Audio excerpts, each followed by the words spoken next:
Thank you so much for the love and the support and the lack of overly positive platitudes when I shared my news about my Parkinson's diagnosis earlier this week.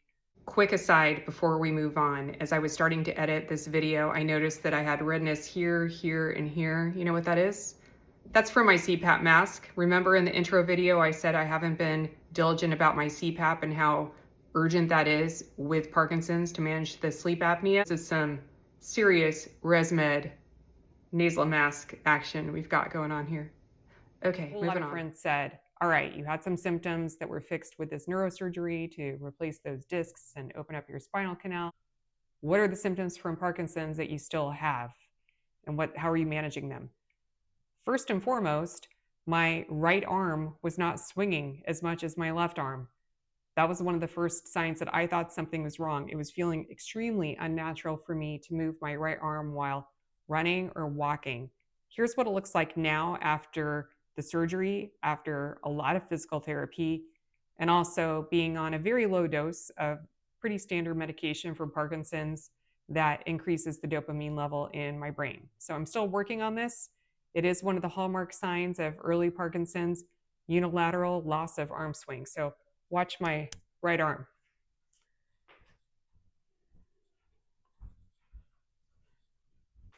It's so subtle you might not even notice.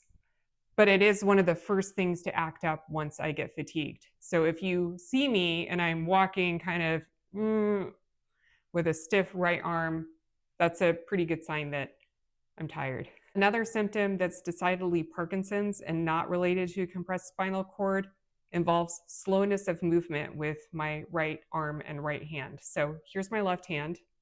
I can open and close it pretty quickly. It's pretty snappy.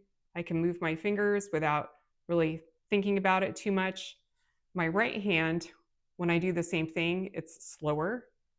And then when I try to do the same thing with my fingers, it takes a whole lot more mental concentration, and I also fatigue more easily. When the neurologist was doing his initial exam with me, he asked me, has anybody ever told you you don't blink much? I said, blink, like blink my eyes? And he said, yes. And I said, nope, can't say that anyone ever has commented that I don't blink my eyes that much. Turns out I blink my eyes about 50% less than other people. Who knew? Something else that could be Parkinson's or could be related to my surgery is some difficulty with swallowing.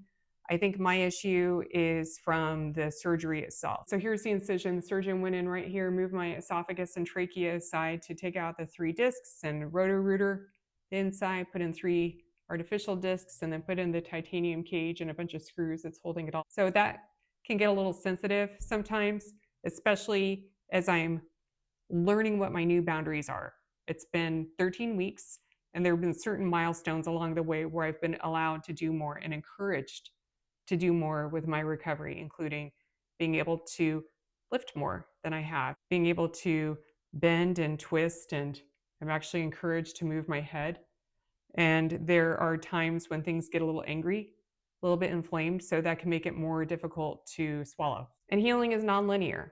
I'll take 2 steps forward, 1 step back, 4 steps forward, 2 steps back. I'm still net way ahead of where I was before the surgery, but there are some days when it looks like I've regressed a little bit, but on the whole, I'm way far ahead of where I was. As far as what happens next with the Parkinson's, I have a neurology appointment later this month. He's going to check in to see how the medication is going for me. It's going fine. It makes me nauseated if I don't get the timing of it just right. Now my symptoms are totally manageable. So what if my right hand is a little bit slow and my right arm doesn't swing as much and that I don't blink as much as other people? This is all fine.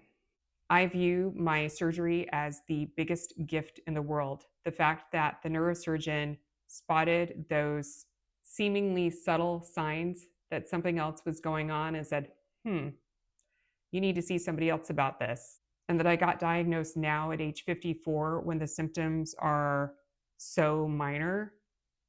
It is such an advantage to have that knowledge now, because if I'm going to end up with Parkinson's, I may as well know now and be able to do something more about it to slow the progression of it. And I don't want to paint an overly positive picture. The day I got my diagnosis, I was right there on the floor in the hallway, sobbing, just wondering why. Why have I gone through all this effort to avoid everything that plagued my father?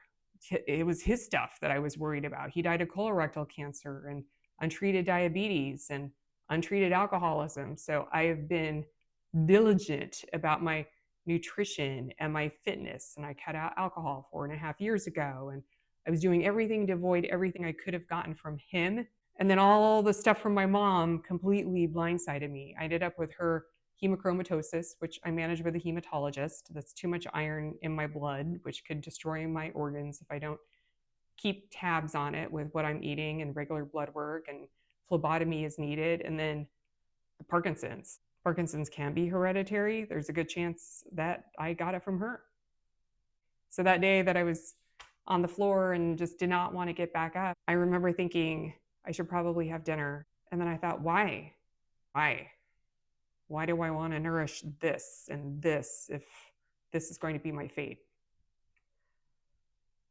But a power much greater than myself got me up off that floor, got some food in my system, got me on the phone with a friend, and just like anything else, taking it one day at a time, sometimes 1 hour at a time, one breath at a time.